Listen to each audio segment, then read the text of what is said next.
than twice the price of gold at the time. Today, these birds serve as a conservation success story.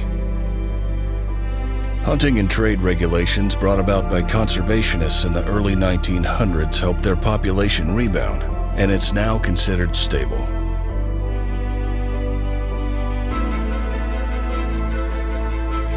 Watching these birds on local waterways can be peaceful and mesmerizing.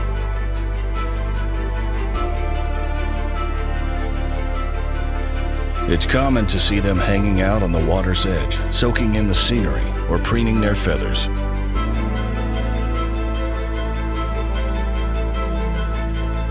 While standing still, they keep their necks tucked close to their bodies.